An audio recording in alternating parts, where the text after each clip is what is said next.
Chapter 4. Mrs. Carter was delighted to hear that Maya could not keep up with the twins. The first real smile they had seen on her lit up her flabby face, and she gave permission readily enough for Maya to work on her own. "Of course, Beatrice and Gwendolen are very intelligent. I've always known that." She gave Maya quite a kind look. "I dare say you'll catch up soon enough if you apply yourself." So, each morning Maya was set to work on the veranda at a small wicker table. Miss Minton gave her exercises and projects, and occasionally she left Dr. Bullman and the twins to see if she needed any help. But mostly Maya worked on her own, and she loved it. She learnt about the explorers who had braved incredible hardship to map the rivers and mountains of Brazil. She copied the drawings made by the early naturalists, drawings of marmosets and tapirs and anacondas, and of the great trees which supplied the world with precious woods and rare medicines. And it was as though Miss Minton's books gave her back the mysterious country she'd longed to see, which the Carters had shut out. She was told to write stories about whatever interested her. She learnt poetry by heart, and she wrote it. From time to time, she'd knock on the door of the dining room, where the twins were doing their lessons, and ask how to spell a word, choosing an easy one so that the girls could despise her. "How do you spell table?" Maya would say, trying to sound worried, and Beatrice would tell her how to spell it and say, "Goodness, you can't even spell that." But mostly no one took any notice of what Maya was doing. The teaching had been good at the academy, but Miss Minton was a born teacher. Not that Maya enjoyed all her lessons. Minty insisted on an hour of maths each day.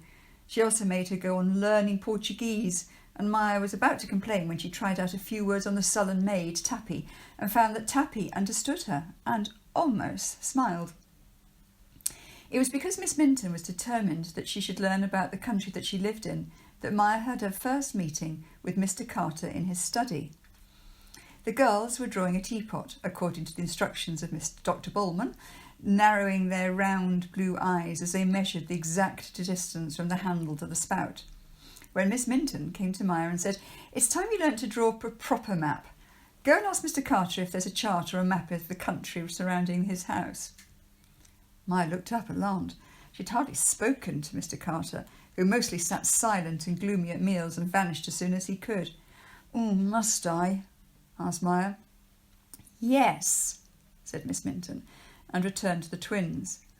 Mr. Carter's room was at the end of one in the main part of the house.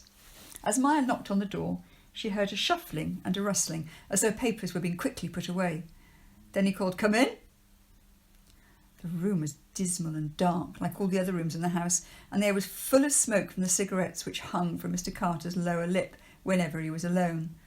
It was so dusty because he didn't allow the maids to come in and clean. The charts and sales figures tacked to the wall had curling edges and looked as though they'd been there for years.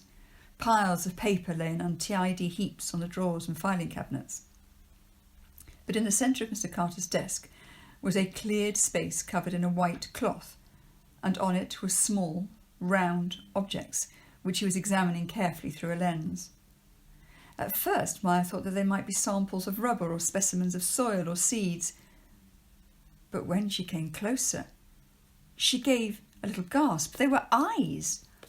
Glass eyes, but definitely eyes, and not the eyes of dolls or teddy bears. No, these were human eyes, and so carefully made that it was hard to believe they were not real.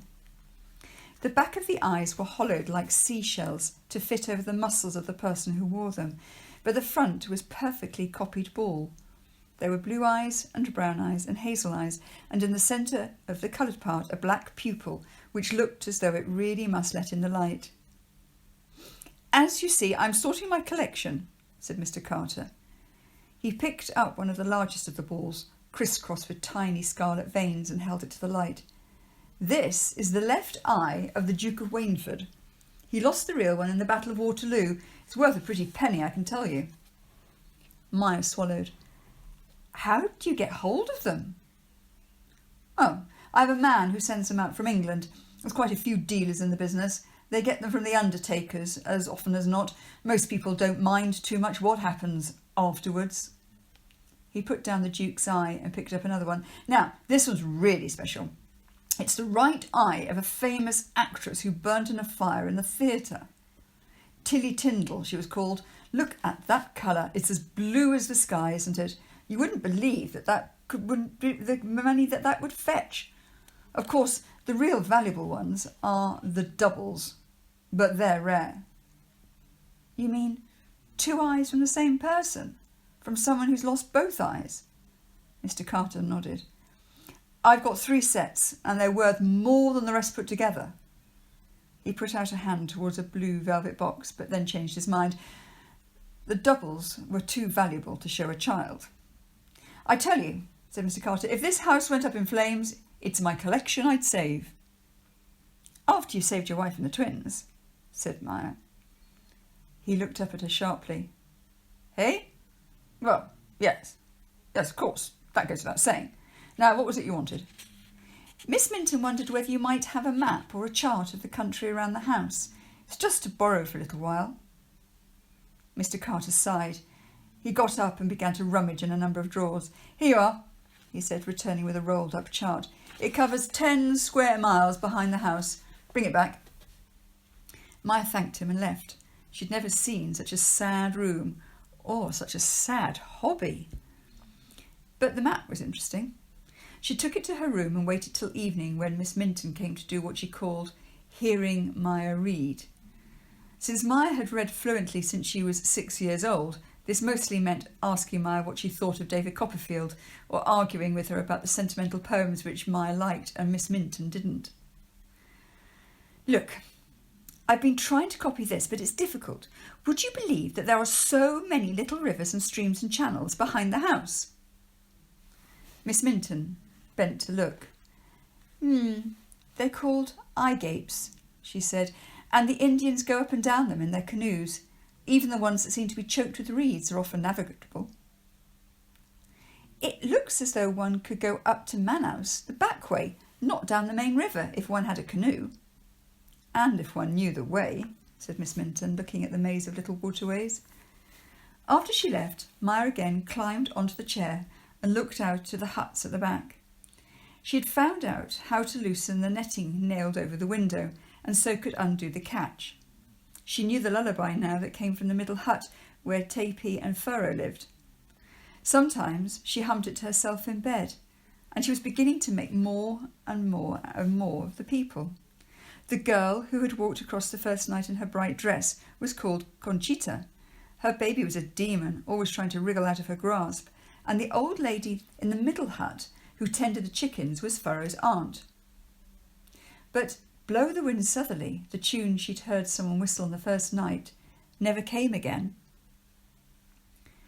That Maya's lessons were so interesting was a good thing, because the twins went on being unfriendly and rude. Each day, when she saw them in the fresh white dresses which Tapi's young sister washed and ironed in a small steamy hut behind their boathouse, she felt hopeful. The fair girls, their pretty dresses, their pink and blue ribbons, seemed to belong to the twins she had imagined before she came, but the girls lived strange lives inside the dark and stuffy house. Like those pale insect grubs that exist only to be fed and groomed by others, the twins ordered the servants to comb their hair, pick up their handkerchiefs, iron their ribbons. They never went anywhere alone, following each other even to the bathroom, and when they shook their head or nodded, they moved absolutely together, as though they were puppets pulled by the same string. Yet one did not get the feeling that they were particularly fond of each other, or indeed of anyone or anything else. As for Maya, the girls never lost a chance of snubbing her or making her feel unwanted. Mostly it was just words, but sometimes when no one was there, they pushed her against the rough-cast wall of the corridor or dug their elbows into her. It was a long time since Maya had thought that Gwendolyn's pinch that first day had been an accident. "Why do they hate me, Minnie?" she asked, bewildered. "What have I done to them?" And always Miss Minton answered, "They're not used to other girls yet. Give them time." Then, at the beginning of the following week, they went into Manaus. "Perhaps Maya may prefer to stay behind and rest," suggested Mrs. Carter hopefully. "Oh no, please." Mr. Murray has made it clear that Maya is to have dancing lessons and music lessons also, said Miss Minton. Since the twins' lessons were being paid for by the money Maya had brought, there was nothing Mrs. Carter could do about it. They travelled down the Negro in the same dark green launch as had brought them from the ship. Mrs. Carter and the twins sat in the cabin with the doors and windows shut. Maya and Miss Minton sat on deck. "Your hair'll get all messy," said Beatrice, but Maya needed to feel the wind on her face. She felt as though she'd been in a prison for a week. Though they had docked there, Maya had not really seen the city. Now, as they drove from the harbour in a cab drawn by an old horse and a sun hat, she was amazed by the beauty and elegance of Manaus. They drove past mansions painted in every colour, pink and ochre and blue, with flowers tumbling from window boxes. In the garden surrounding them, there were blossom orange, lemon trees and mangoes, and wonderful creepers climbing over the railings.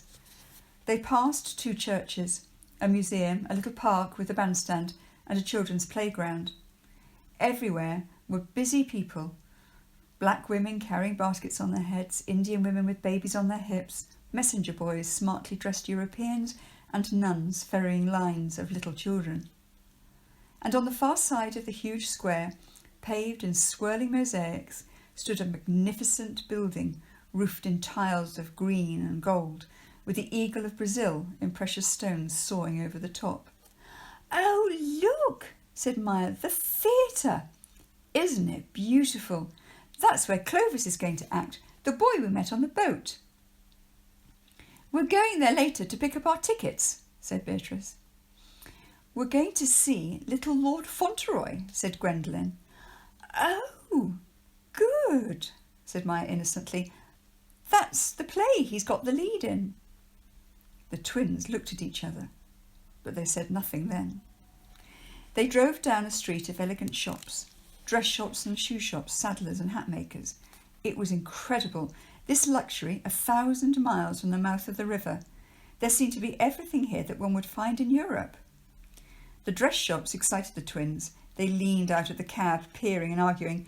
"Florette's still got that polka dot muslin in the window. Can we go in, Mummy? You said we should shop properly this month. Can we all have new dresses?" Mrs. Carter nodded.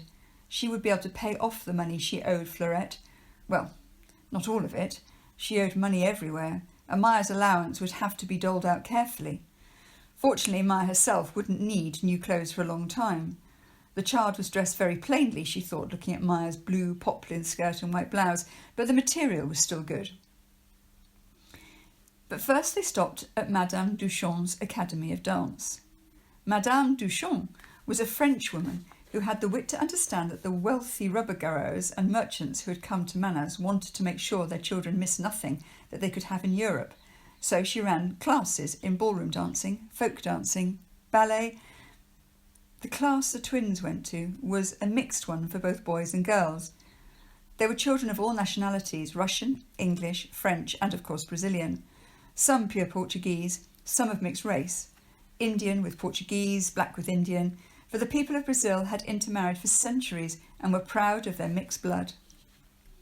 Maya changed quickly into her dancing shoes and turned round to see the twins sitting side by side on a locker, their plump legs sticking out in front, waiting for Miss Minton to come and help them. "Miss Porterhouse always puts on our shoes and ties up our hair," said Beatrice. "So did Miss Chisholm," said Gwendolen. Maya went ahead into the big room with all its tall windows and bar. It was full of chattering, swirling children waiting for Madame Duchamp. An old lady with mottled hands sat at the piano, absently touching the keys. A tall Russian boy with red hair came over and introduced himself. "I'm Sergei," he said with a friendly smile, "and this is my sister Olga." Maya put out her hand. "I'm Maya. I'm staying with the Carters." "Yes, we heard." A sunny-looking Austrian girl with plaits round her head came to join them. This was Netta Holtmann, the daughter of the twins' piano teacher. Maya was usually very shy with new people, but the relief of seeing all these ordinary, welcoming children was overwhelming, and she was soon chattering in the same mixture of languages that the other children used. She had not realised that every word she spoke to the twins had to be thought about and weighed. Madame Duchamp now entered, an elegant French woman of about 50, with a black bun skewered high on her head. "So, now we are ready. Find a space and point the toe, please."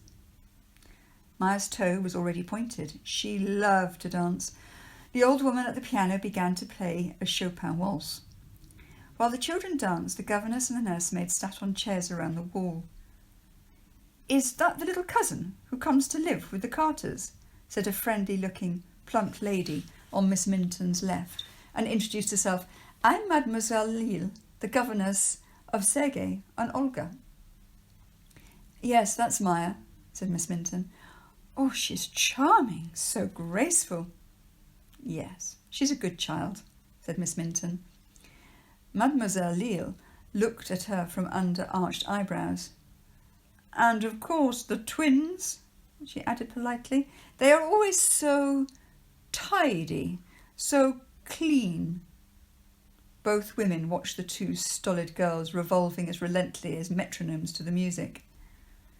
"Yes, it is difficult for them," said Miss Minton. "They've not been used to having other children." "But now your Maya is happy?" said Mademoiselle Lille, who seemed to know a little too much about life at the Carters. "How musical she is! She and the little Netta, and my Sergei also. You must bring her to visit us. The Countess is always wanting that her children meet new friends." The music stopped. "Now you'll take partners," said Madame Duchamp. Maya looked down at the floor. There were more girls than boys. She would wait and dance with whoever was left over. A Portuguese boy with a rose in his buttonhole claimed Netta. Then she found that Sergei was at her side. "Will you?" he said, and she nodded happily to see the twins watching her balefully before they turned to each other. "They always dance together," explained Sergei. "I don't think they like other children." Maya was not so sure. "Perhaps next time you could ask one of them." "No, they make me frightened," he said, and then laughed. It was a wonderful hour. The shabby old lady had played for the Imperial Russian Ballet School. She coaxed real music out of the battered piano. Maya forgot the twins, forgot the dark and gloomy house, and she just danced. But 5 minutes before the end of the lesson, something happened which changed her mood completely. 2 men came into the room. They were dressed in black trousers, black jacket, black shoes, and as they walked over to Madame Duchamp, it was as though a pair of gloomy crows had stalked into the room. The larger of the crows put up his hand. The piano fell silent. Then both men approached Madame Duchamp and spoke to her in a low voice. Maya could not hear what they were saying, but she felt a shiver of unease when she looked at Miss Minton. She saw that her governess was frowning. I know nothing of such a boy," said Madame Duchamp. "Nothing." The men spoke again, and when she nodded, they turned to the class. "Now, please listen very carefully," said the taller of the crows, as though he was speaking to a group of 2-year-olds. He had a square forehead and a bulbous nose covered in broken veins. "My name is Trapwood, and my partner here is Mr. Lowe, and we've come to Manaus on an important mission, a very important mission. We have come to find a boy who is living somewhere near here and who must be brought back to England." Mr. Lowe, the thinner, smaller crow, blinked his watery eyes and nodded. "Must be brought back," he repeated in a voice. "Quickly. Must be taken back without delay. The boy is the son of an Englishman called Bernard Taverner, who settled out here and who is now dead." Mr. Trapwood went on. "He was drowned when his canoe overturned in the rapids. Now, does anybody know where there is such a boy?" The children looked at each other.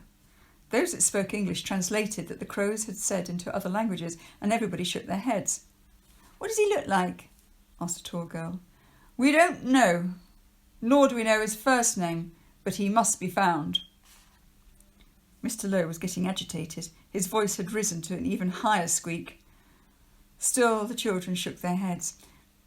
Well, if you see anything unusual, anything at all, or if anything occurs to you later that makes you think you know where he might be, you must go at once to the police station. Do you understand me?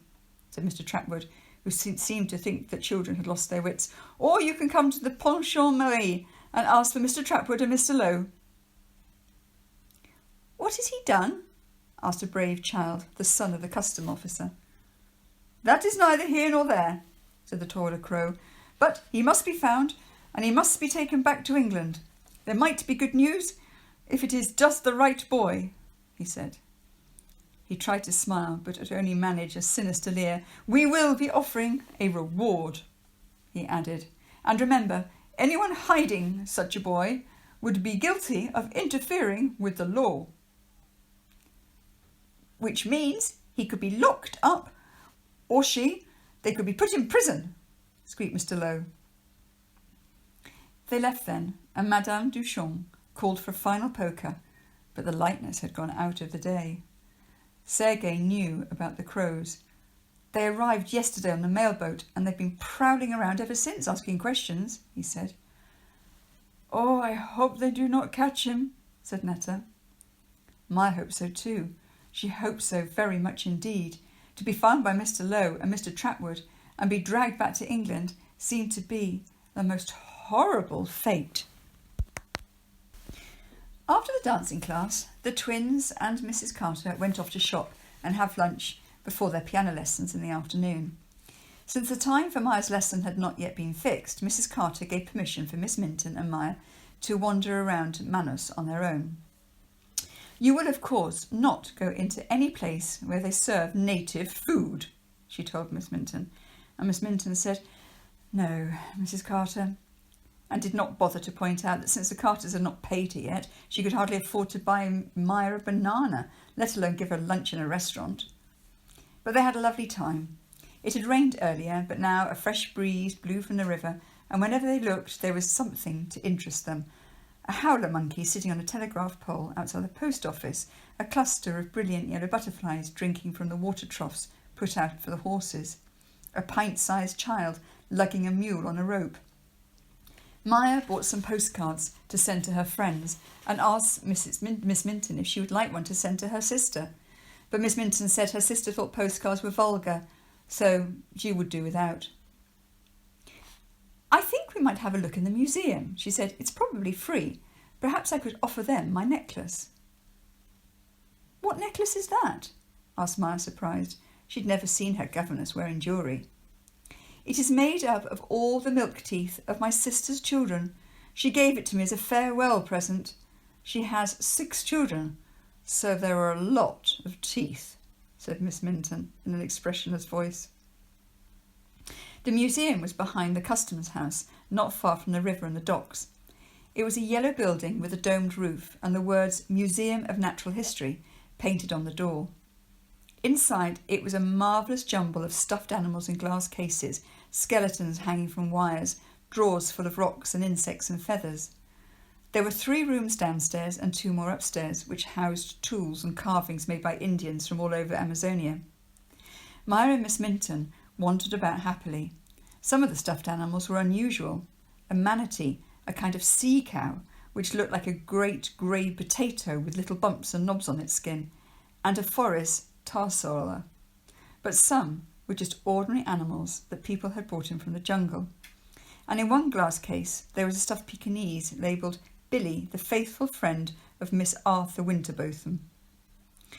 Museums do not usually show stuffed lapdogs, but the curator was an Englishman with a kind heart, and Miss Winterbotham, who had raised a lot of money for the museum, had really loved her dog. Maya was admiring a shrunken head when she heard a small exclamation and turned to find that Miss Minton was standing in front of a display case showing specimens of dried plants. The plants did not seem to be particularly exciting, but Miss Minton was so absorbed that Maya came over to stand beside her. The Bernard Taverner collection of medicinal plants from the Tarjupi Valley, she read. The plants were carefully labelled with their names and what they were used for. A few Maya had heard of: quinine bark to treat malaria, morning glory seeds to bring on sleep, but most of them were strange to her. "This is one of the most important collections in the museum," said a voice from behind them, and they found that Professor Glastonbury, the curator, had come out of his office. He was a fine naturalist, Taverner. The professor was a big, portly man with a fringe of white hair framing a pink skull, very blue eyes, and an old linen jacket from which a handkerchief protruded. The handkerchief did not have much to do for the professor's nose. It was used to mop up dye or formalin, wrap up a delicate specimen, or wedge a rickety stand. He had been putting together the skeleton of a giant sloth and was still carrying one of its claws in his hand. "When did Mr. Taverner present the collection?" asked Miss Minton.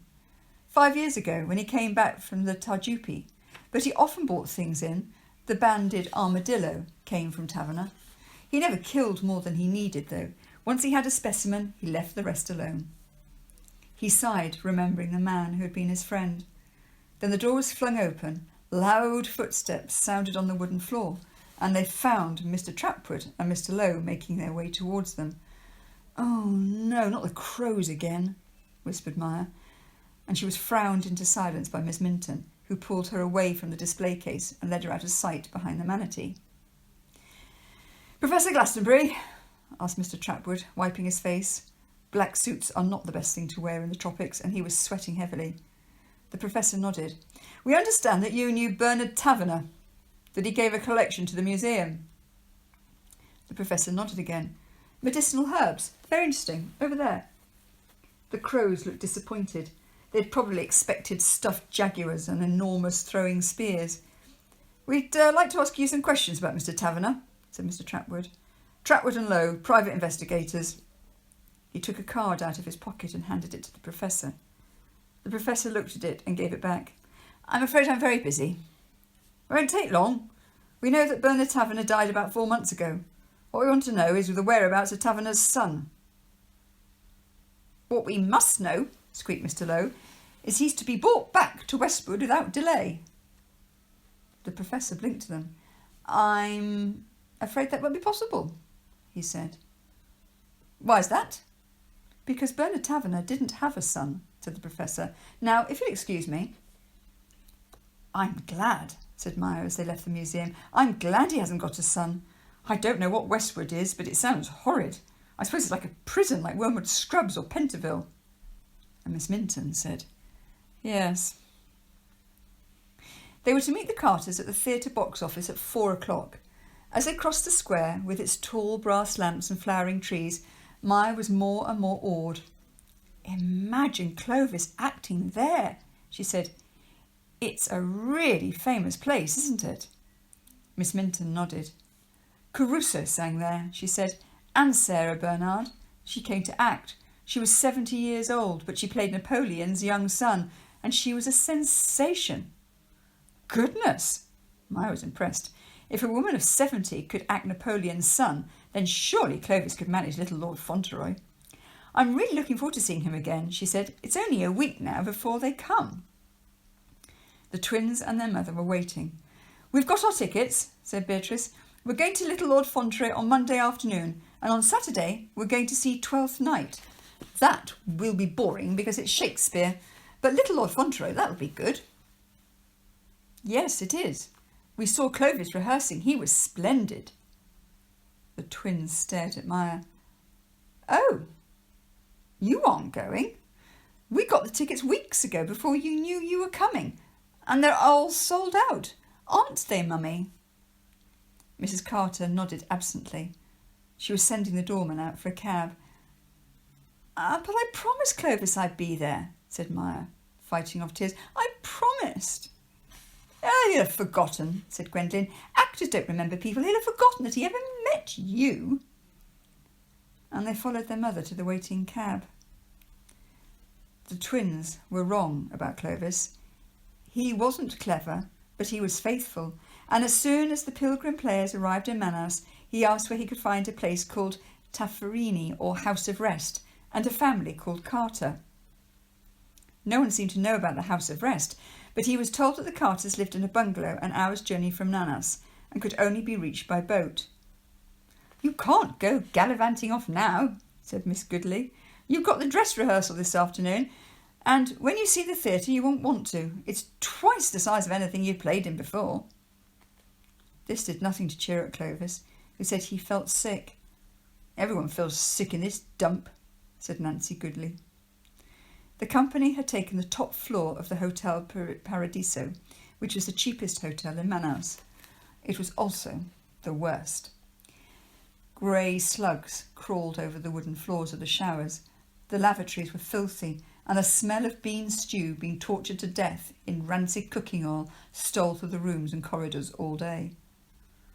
"It's no good having the vapours now," said Mrs. Goodley sharply. "Remember, everything depends on you. If Fauntleroy's a sellout, we can pay off the sharks and get a passage to the next place, but if not, oh, God help us all." They had left Belem at night, and in a hurry without paying the hotel bill. The scenery had only just been saved. The hotel manager had tried to get hold of it to sell, but they'd managed to get it loaded onto the boat just in the nick of time. Clovis sighed. He knew his lines, he knew his movements. The part wasn't difficult, and his voice seemed to be all right. It was all right most of the time, but sometimes... If only he could have seen Maya before the first performance. Maya and Miss Minton always made him feel safe. But Maya was coming, she promised. Clovis stamped on a large cockroach, making its way across the floor, and decided to be brave. Chapter 5. "I know exactly what Cinderella felt like," said Maya to Miss Minton. It was the night before the twins and Mrs. Carter were going to Manaus to see the opening of Little Lord Fauntleroy. They had bought dresses at Florette's, white and frilled, with pink curly embroidery, so they looked rather like wedding cakes. The little maid, Tappy's sister, had been sent back 3 times to the steam laundry to iron the flounces to perfection. Hair ribbons were chosen and tossed to one side, bracelets slipped on and off. "We need some proper jewellery," said Beatrice crossly. "Maya could lend me her mother's pearls." "And what about me?" complained Gwendolen. "I'm not going to sit there while you wear Maya's pearls and not me." They weren't satisfied with the way their white shoes had been cleaned. They wriggled and complained at the hot curling tongs crimped their ringlets into shape. In the morning, as the boat waited, it was even worse. "Where's my purse? Maya, you find it. It was on my bed. We must have some scent, Mamma, proper scent, not lavender water, that's for babies." As Maya helped them, she felt completely unreal. She was so certain that at the last minute Mrs. Carter would relent and let her at least come to Manaus with them. "I know I can't come to the play, but I could wait and see Clovis afterwards," she begged. "Now, Maya, don't be foolish, as though I would allow you to hang about the theatre like a common beggar." But at last the girl's hair was safely netted against the breeze, and the maids, looking as sullen as Maya had ever seen them, fetched their shoe bags and their cloaks. As the boat drew away, Tappy, standing beside Maya, said clearly, "As Pestinas." Maya looked at her, startled. She must have heard wrong, but when she looked the words up in the dictionary, they meant what she thought they meant. Pigs, Tappy had called the twins. Nasty little pigs. It was very quiet when the noise of the boat had died away, and Maya no longer tried to hide her misery. "It's not the end of the world," Miss Minton had said the night before. "We'll have a good day exploring. They can't lock us in the house." But when Maya went to find her, she found the governess still in her room, sitting in her one upright chair. She was very pale, and her eyes were closed. "I'm just coming. I've just got a little headache, but it'll probably be gone in a minute." "No, you haven't," said Maya. "You've got a proper migraine. My mother used to get them, and they're awful. You just have to lie down until they're over. Have you got aspirin?" "Yes, but there's no need to make a fuss." But when Miss Minton tried to get up, there was a blind look in her eyes, and she gave up and let Maya turn down the bed. "I'll be fine," said Maya. "I'll go and read on the veranda." But though the book was David Copperfield, and she got to the part where Betty Trotwood was chasing the donkeys out of her garden, she couldn't concentrate. She kept seeing Clovis's face and hearing him say, "You will come, Maya, won't you? You'll be there." After a while, she went along to Minty's room and very quietly opened the door. Miss Minton was fast asleep in the darkened room, and Maya knew she would not wake for a long time. She went into her own room. On her work table was the map she had got from Mr. Carter. She picked it up and studied it. She had managed to push back the heavy bolt on the door to the compound at the back several days ago. According to the map, there was a path running from the back of the house along the water channels which eventually came out behind the docks in Manaus.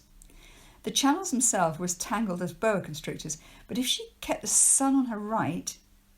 Today there really was some sun, not only the dark rain that fell so often. It was only 10 o'clock. The play didn't begin till 2 o'clock. Even if it took her a long time, she could still get there, and at least she would have tried. She changed into walking shoes and buttoned her purse into the pocket of her dress. Then slowly, carefully, she pulled back the bolt. She had looked at the Indian huts so often from her window that it was strange to be walking past them. The little rootling pig was there, tethered, and a few chickens, but the Indians were all away, working in the forest or the house. The beginning of the path was exactly where it should have been, with a narrow plank over the stream it followed. Maya plunged into the forest. Away from the compound, the great trees grew more thickly. Dappled creepers wound round the trunks, searching for the light. A scarlet orchid hanging from a branch, lowered like a jewel in the shaft of sun. "Oh, but it is beautiful," she said aloud, and drew the damp, earthy, slightly rotten smell into her lungs. But it was a mistake to be so rapt about the beauty of nature, because the path was not quite as simple as it had appeared on the map. She knew she had to keep the sun on her right, but the sun could not be relied upon. Sometimes the canopy of leaves was so dense that she seemed to be walking in twilight, and the streams kept branching. She stayed beside the widest of them, but the path made by the rubber gatherers was overgrown. She stumbled over roots of trees, trod on strange fungi, orange and mauve. Sometimes a small stream cut across her path and she had to jump it or paddle. Once something ran through the trees ahead of her, a grey snuffling creature. She couldn't have told the exact moment at which she knew she was lost. First there was just doubt, as she took one path rather than another. Then doubt became fear, and fear became panic, and she had to take deep breaths to stop herself from crying out. At the same time, the clouds began to cover the sun. Even those rays of light she had to steer by had now gone. "They're right, the beastly Carters. The jungle is our enemy," she thought. "Why didn't I listen?" She would have done anything to be back in the gloomy bungalow, eating tinned beetroot and being glared at by the twins. Trying to pull herself together, she walked faster. The stream she was following was quite big, a river really, and the current was fast. It must lead to Manaus. Blinking away tears, she trudged on. Then her foot caught in a liana, a long branch hanging like a rope from the top of the tree, and she fell. It was a heavy fall. Her foot was trapped, and in putting her hand out to save herself, she clutched a branch of thorns. Furious with herself, hurt, lost, she lay for a few moments helpless. When she sat up again, something strange had happened. The stream by which she had fallen disappeared behind her in a curtain of green. More than a curtain, a wall of reeds and creepers and half-submerged trees. Yet, from this green barrier, there had appeared a canoe coming towards her, silently like a boat in a dream. The canoe was being poled by an Indian boy who stood in the prow and was steering it in an unhurried, easy way, so that the waters could seem scarcely to be disturbed. Maya watched for a moment, not quite believing what she saw. Then she stumbled to her feet. "Please, can you help me?" she shouted, stupidly in English, then desperately in her few words of Portuguese. The boy looked at her. He seemed surprised by her look of agitation. Then he brought the canoe silently alongside. Still he did not speak. "I have to get to Manaus. I have to," Maya said, and pointed to where she thought the city was. "Manaus is there?" The boy smiled, and suddenly he seemed just a boy of about her own age, not a mysterious and possibly threatening stranger, emerged from a curtain of green. He shook his head. "Manaus," he said, and pointed almost in the opposite direction. She was utterly crestfallen. So much for her map, her understanding of the jungle, and her hand was bleeding. I have to get to Manaus. I promised a friend, an amigo.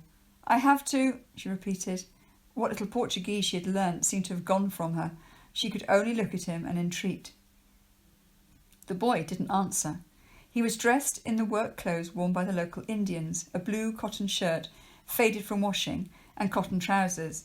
But round his head he wore a broad band which partly covered his thick coal-black hair, and a pattern of red zigzags was painted on his cheekbones.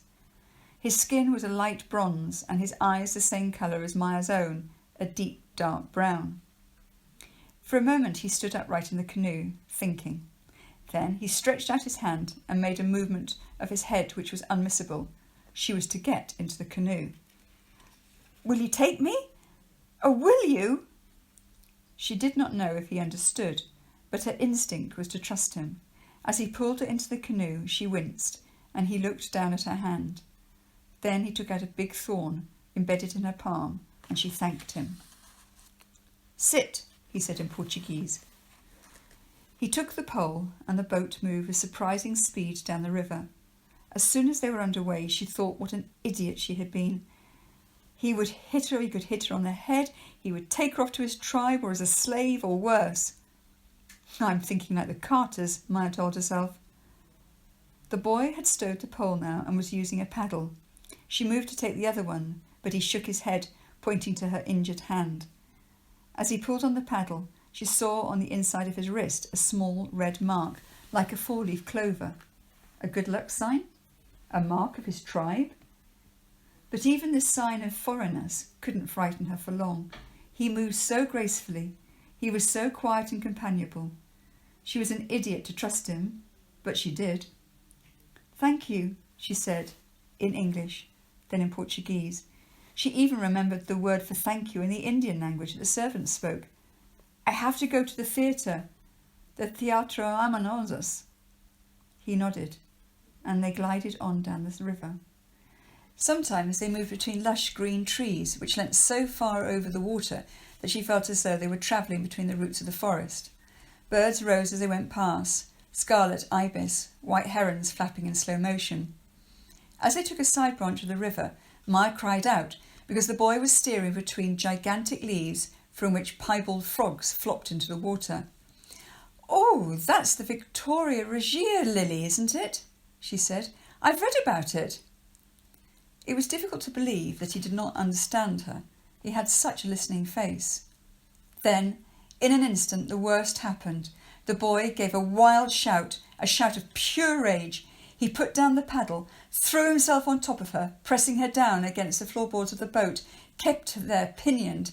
She felt his breath on her cheek. Then he released her and pointed.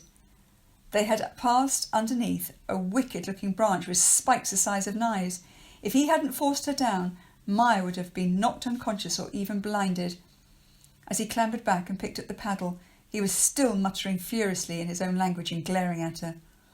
Without deciphering a single word, she knew he was scolding her for her carelessness, trying to explain that one had to be alert the whole time in the jungle. "Idiota!" he said finally. And though Signor and Signora Olvidares in the phrasebook had not used the word, Maya understood it well enough. She was very careful after that, keeping a proper lookout, but nothing could quite quell her delight in the beauty she saw about her. It was as though she was taking the journey she'd imagined on top of those library ladders the day she learned about her new life. Then the stream became wider, the current stronger, and she caught a glimpse of low, colour-washed houses and heard a dog bark. "Manaus," he said. He drew up to the bank and helped her out. She took out her purse, but he wouldn't take her money, nor would he listen to her thanks. "Teatro Manaus," he said, pointing straight ahead. He would go no further towards civilization. The boy watched her as she ran off. She looked back once and waved, but he'd already turned the boat. He poled swiftly back through the maze of waterways. When he reached the place where he had found Maya, he smiled and half shook his head. Then he set the canoe hard at the curtain of green and vanished into his secret world.